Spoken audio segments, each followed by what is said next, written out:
What's going on, everybody? Shmoop here, back at it yet again. So we're going to do some custom SMG testing here because that is what everybody has been asking for, or they asked for in the last video, I should say.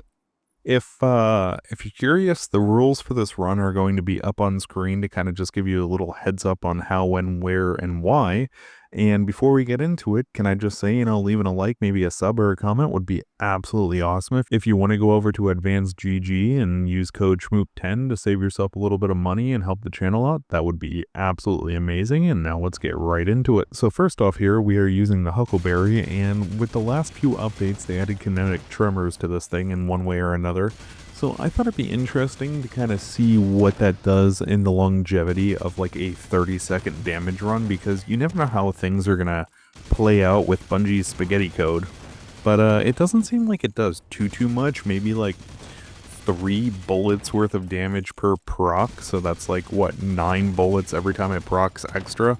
It's not too crazy, but it's still free damage as far as free damage is concerned.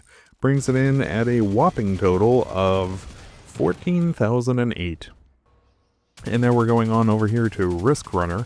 I just want to say in between here that certain weapons I included the damage proc for because of how easy and likely it is to have them.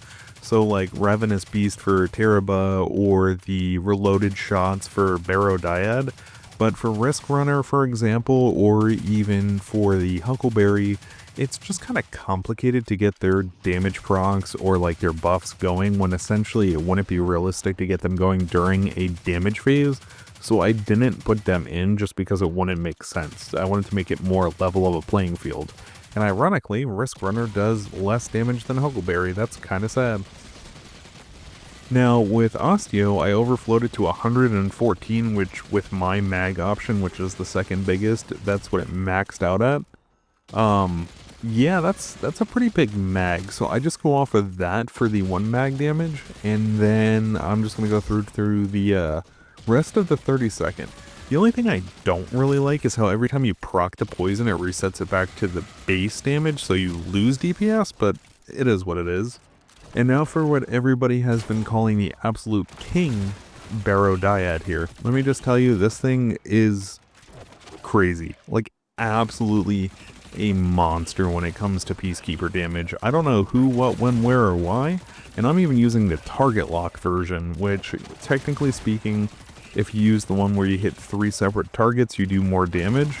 I think overall that would be more damage, but this is just a straight one boss scenario, and it surprised me realistically how much it did, just even with target lock, so like not 100% optimum, but like the most likely scenario.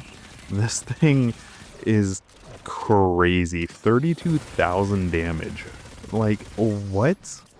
This here is interesting because I was excited the most, ironically, for Teraba here, because I was like, this is like the king of OG SMG damage. Like, are you kidding me? The instant reload, the double damage, double fire rate, like this thing was the king back in the day.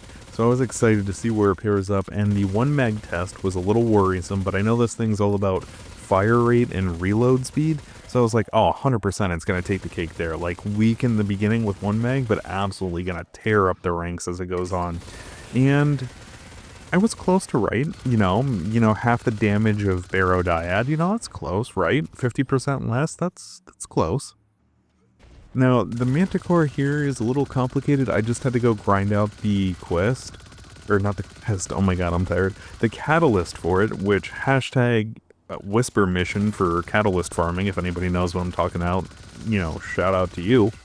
So yeah, we're going through here with this, and it does more damage and refills the mag partially as you get and do damage in the air with its perk active. So that helps with the DPS a lot when it comes to this thing, and here's another one that I was actually surprised at total damage.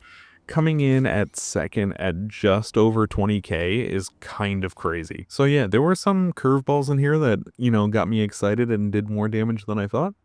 If y'all like the video, let me know what to do next. I like doing these even when I'm tired. It's fun to kind of do some damage testing. So until next time, peace.